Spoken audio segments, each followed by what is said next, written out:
Hello बच्चों, welcome to my channel study of the science. कैसे हो आप सब? आई होप आप सब अच्छे हो और आपकी पढ़ाई भी उतनी ही अच्छी चल रही है। शुरू करते हैं हम आज का लेक्चर। प्रीवियस लेक्चर में हमने क्या पढ़ा था? देखिए, प्रीवियस लेक्चर में हमने पढ़ा था कि ये एक यूनिसेलुलर और एक मल्टी सेलुलर ऑर्गेनिज्म क्या होते हैं। यानी कि जो ऑर्गेनिज्म एक सिंगल सेल से बना हुआ होता है उसे हम क्या बोलते हैं? यूनिसेलुलर ऑर्गेनिज्म बोलते हैं। फॉर एग्जांपल अमीबा है, पैरामीशियम है, बैक्टीरिया, क्लामाइडोमोनास, ये हमने कुछ एग्जांपल देख लिए थे। ठीक है। अब इसके अलावा क्या है? Multi cellular organism. मल्टी का मतलब क्या होता है बच्चा? मैनी। मैनी का मतलब बहुत सारे, यानी कि हजारों, लाखों, करोड़ों, कितने भी हो सकते हैं। ठीक है। तो वो क्या हो जाएंगे? जो हजारों, लाखों, करोड़ों सेल से मिलकर बने हुए होते हैं उन्हें हम क्या बोलते हैं? मल्टी सेलुलर ऑर्गेनिजम्स कहते हैं। ठीक है। अब इनके एग्जाम्पल्स क्या थे? जितने भी मतलब कह सकते हैं प्लांट्स हैं, जो भी एनिमल्स हैं, फंजाई है, हमारे कुछ फंजाई, ठीक है, वो सारे किसके एग्जाम्पल होते हैं? मल्टी सेलुलर ऑर्गेनिजम्स के, इवन ह्यूमन बींग्स भी। ठीक है। अब ये जो मल्टी सेलुलर ऑर्गेनिज्म है ये कहाँ से आए हैं? तो बच्चा ये भी किससे आए हैं? ये भी एक सिंगल सेल से ही आते हैं। ठीक है। सिंगल सेल से कैसे कह सकते हो? अब जैसे कि मान लो एक ह्यूमन ही होता है, एक इंसान का जो बच्चा होता है वो कैसे आता है? वो फीमेल के एग से आता है और मेल के स्पर्म से आता है। तो जो एग है वो भी क्या है? एक सिंगल सेल होता है ना? और जो स्पर्म होता है वो भी क्या होता है? एक सिंगल सेल होता है। तो उनके फर्टिलाइजेशन से क्या हो जाता है फिर? एक वो सेल्स का फर्टिलाइजेशन जो है वो एक कंप्लीट कह सकते हैं बच्चे में कन्वर्ट हो जाता है। यानी कि वो भी, अब ह्यूमन क्या है? मल्टी सेलुलर ऑर्गेनिज्म है, तो वो भी कहाँ से आए? सिंगल सेल से ही आते हैं। ठीक है। और ये कैसे आते हैं? जो एक सिंगल सेल होती है वो क्या होती है फिर? फर्दर डिवाइड होती चली जाती है। जैसे कि मान लिया, अब मतलब कह सकते हैं एग और क्या हो गए, इधर से ये हमारा स्पर्म आ रहा है, ये दोनों फर्टिलाइज होकर यहाँ पर क्या बना लिया भाई? इन्होंने जाइगोट बना लिया कुछ इस तरह से। ठीक है। अब ये जाइगोट क्या हो जाएगा? फर्दर कह सकते हैं अब यहाँ पर ये एक और एक दोनों सेल से मिलकर क्या बन गया? जाइगोट बन गया, 2 सेल। अब ये फर्दर डिवाइड होकर 4 सेल्स में कन्वर्ट हो जाएगा इस तरह से। अब ये 4 सेल्स आगे जाकर क्या हो जाएंगे? फिर से 2 में मतलब कह सकते हैं। इस तरह से सेल्स क्या होती हैं?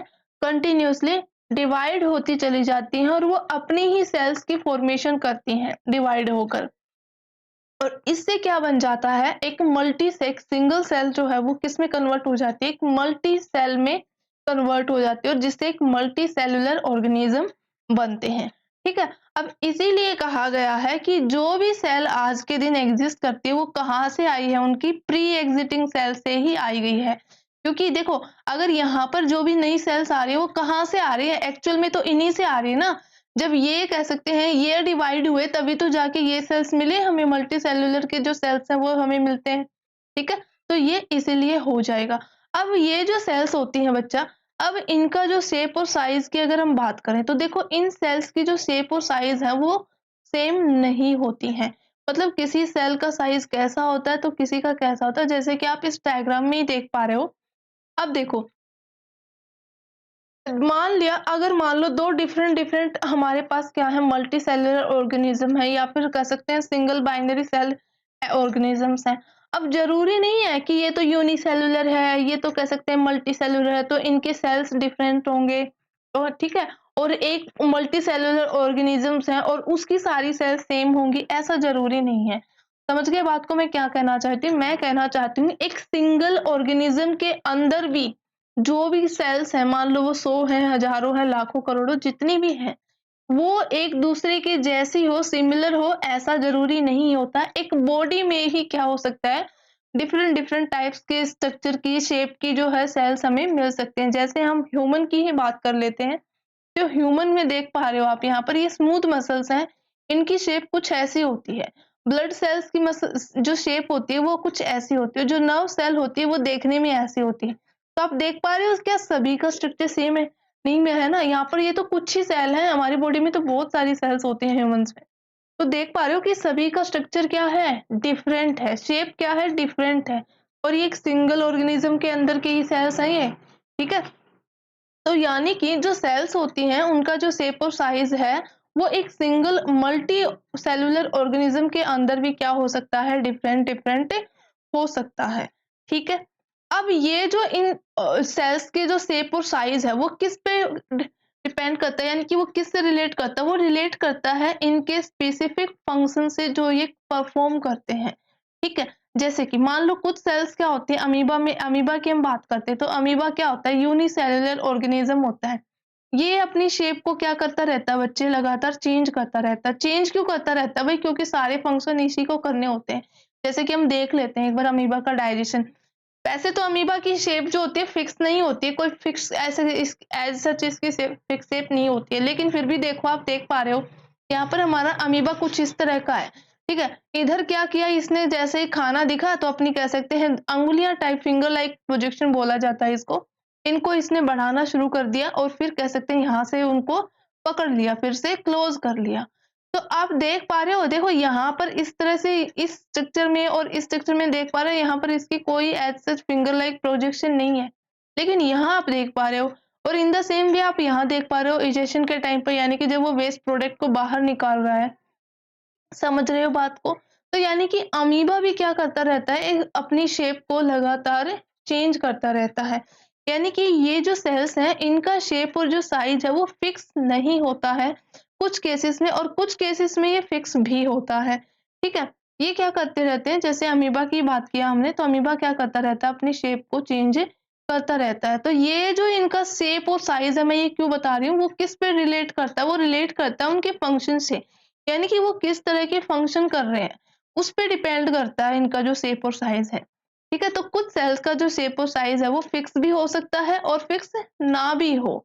ठीक है, जैसे नर्व सेल की बात कर लेते हैं। आप देख पा रहे हो, आपने पीछे डायग्राम में देखा, नर्व सेल जो होते हैं वो कितने टिपिकल शेप के होते हैं, यानी कि यहाँ से फैला हुआ है, बीच में से पतला हो गया, फिर पीछे से फिर फैला हुआ है। ठीक है, तो इनका शेप और साइज भी हम देख पा रहे हैं, टोटली क्या है, टिपिकल ही है एक तरह से। ठीक है, अब क्या है, अब ये जो हर एक जो लिविंग सेल है उसके पास क्या होती है बच्चा, कुछ कैपेसिटी होती है। कैपेसिटी किसकी, किसी बेसिक फंक्शंस को परफॉर्म करने की, यानी कि हमारी बॉडी, कोई भी लिविंग बीइंग्स है उनके बॉडी में जो भी बेसिक फंक्शंस होते हैं उन सभी को परफॉर्म कौन करता है, हमारी बॉडी की सेल्स परफॉर्म करती हैं। यानी कि हमारी बॉडी में जितने भी कार्य होते हैं, छोटे मोटे बड़े जितने भी, जैसे भी, सबको कौन करते हैं, सेल्स करते हैं। इसका मतलब हम कह सकते हैं कि सेल्स की वजह से ही हम जिंदा हैं। अगर कोई चीज आपको जिंदा दिखाई दे रही है तो मतलब किसकी वजह से, सेल्स की वजह से ही है। इसका मतलब पूरा का पूरा जो संसार है वो किसकी वजह से टिका हुआ है, सेल्स की वजह से ही टिका हुआ है। अब ये जो कह सकते हैं बेसिक इन फंक्शंस को कैसे परफॉर्म करते हैं। ठीक है, तो यहाँ पर एक टर्म है division of labour. Division of labour क्या होता है, देखो डिवीजन ऑफ लेबर जो होता है ना बच्चा, वो यूनिसेलुलर ऑर्गेनिज्म में भी पाया जाता है और मल्टी सेलुलर ऑर्गेनिज्म में भी पाया जाता है। जैसे कि हम ह्यूमन बींग्स की बात करते हैं तो ह्यूमन बींग्स में भी डिवीजन ऑफ लेबर पाया जाता है। ठीक है, अब होता क्या है ये, देखो क्या होता है, मान लिया एक जैसी सेल्स हैं बहुत सारी, वो सारी क्या हो गई, ग्रुप टुगेदर हो गई, उन्होंने एक ग्रुप बना लिया। ठीक है, और ग्रुप बनाकर वो किसी का जो फंक्शन को परफॉर्म कर रही हैं। या फिर हम ये भी कह सकते हैं कि डिफरेंट डिफरेंट टाइप्स की सेल्स भी परफॉर्म होकर, ग्रुप टुगेदर होकर क्या कर रही है, किसी फंक्शन को परफॉर्म कर रही है। समझ गए बात को? तो यही क्या होता है, डिवीजन ऑफ लेबर। एक तरह से आप ये मान लो, लेबर का मतलब क्या होता है, कार्य जिसे हम बोलते हैं। डिवीजन का मतलब क्या होता है, उसको डिवाइड कर देना, यानी कि किसी कार्य को, किसी फंक्शन को डिवाइड कर देना अलग अलग डिविजन्स में, कि तेरे को ये करना है, तेरे को ये वाला काम करना है, इसको ये वाला करना है। कार्य को बांट देना। ठीक है, डिफरेंट डिफरेंट कह सकते हैं हम। मान लो किसी को भी ले ले, हमारे पास मान लो घर पे कहीं पर कोई काम होता है, मम्मी क्या करती है, मम्मी बताती है ना ऐसे, बड़े लड़के को कि तुझे ये करना है, तुझे बाहर का काम करता है, लड़की को बोलती है तुझे रसोई को संभालना है। ठीक है, तो इस तरह से कार्य को, एक पूरा जो फंक्शन को चलाने के लिए डिफरेंट डिफरेंट पर्सन्स में उस कार्य को डिवाइड कर देना, वही क्या होता है, डिवीजन ऑफ लेबर होता है। ठीक है, जैसे हमारी बॉडी की बात कर लेते हैं, हम ह्यूमन बॉडी की बात करते हैं, हमारे ह्यूमन बॉडी कह सकते हैं एक मल्टी सेलुलर बॉडी है। तो यहाँ पर बहुत सारी सेल्स वर्क करती हैं, तो वो क्या होती हैं, ग्रुप टुगेदर होकर करती हैं। जैसे कि अलग अलग ऑर्गन्स, हमारे हार्ट का काम क्या होता है, ब्लड को पंप करना। ठीक है, ऐसे ही स्टमक जो होता है हमारा, उसका काम क्या होता है, जो फूड है उसको डाइजेस्ट करना। ऐसे ही ब्रेन का काम क्या होता है, थिंकिंग का प्रोसेस जो है, डिसीजन मेकिंग करना। किडनी जो होती है उसका क्या काम होता है भई? जो यूरिन वगैरह है, जो भी टॉक्सिक्स हैं उनको फ़िल्टर करके बॉडी से बाहर निकालना। और कह सकते हैं लंग्स का क्या काम है? बाहर से ऑक्सीजन को लेकर आना और CO2 को छोड़ना। यानी कि हमारी बॉडी में बहुत सारे फंक्शंस हैं और उनको हर एक ऑर्गन जो होता है वो क्या होता है? सेपरेटली कर रहा है। ऐसे नहीं होता कि हार्ट बोल रहा है कि ब्रेन को मैं तेरा काम कर दूँगा, नहीं। वो उसी जो फंक्शन है उसी को परफ़ॉर्म करते हैं। ठीक है? तो यही क्या होता है डिवीज़न ऑफ लेबर। अब ये डिवीज़न ऑफ लेबर जो होता है सिर्फ़ मल्टीसेलुलर में नहीं होता, ये बल्कि यूनिसेलुलर ऑर्गेनिज़्म में भी होता है। देखो अभी-अभी हमने अमीबा का डायग्राम देखा था। उसमें क्या था कि अमीबा जो है, अमीबा सारे काम कर रहा है। अमीबा फूड इनटेक भी कर रहा है, ठीक है? वो उसको इंजेस्ट भी कर रहा है, यानी कि उसको अंदर भी ले रहा है। फिर वो उसको डाइजेस्ट भी कर रहा है, यानी कि यहाँ पर देखो सारे के सारे काम कौन कर रहा है? एक ही सेल का तो बना हुआ है, यानी कि जो इसकी सिंगल सेल है वही सारे काम कर रही है। लेकिन यहाँ पर वो इस फंक्शन को परफॉर्म करने के लिए वो क्या कर रहे हैं? अपनी शेप को चेंज कर रहे हैं, यानी कि यूनिसेलुलर ऑर्गेनिज्म में भी क्या होता है? डिवीजन ऑफ लेबर होता है। लेकिन वहाँ पर एक ही सेल है तो सारे जो कह सकते हैं फंक्शंस हैं उनको क्या करेंगे? एक ही सेल को करना पड़ेगा, ठीक है? और मल्टी सेलुलर में क्योंकि बहुत सारी बॉडीज़ वो सेल्स होती हैं तो वो ग्रुप टुगेदर होकर उसको परफॉर्म करती हैं। अब ये जो परफॉर्म हो रहा है, यानी कि ये जितने भी फंक्शंस परफॉर्म हो रहे हैं, उनको कर कौन रहा है एक्चुअल में? तो यहाँ पर हम कहेंगे सेल्स के पास कुछ क्या होते हैं? स्पेशल काइंड ऑफ कंपोनेंट्स होते हैं जो कि इन स्पेशल टास्क को, स्पेशल फंक्शंस को करते हैं। और इन्हीं स्पेसिफिक कंपोनेंट्स को हम क्या बोलते हैं? सेल ऑर्गेनल्स बोलते हैं, यानी कि सेल ऑर्गेनल्स, ठीक है?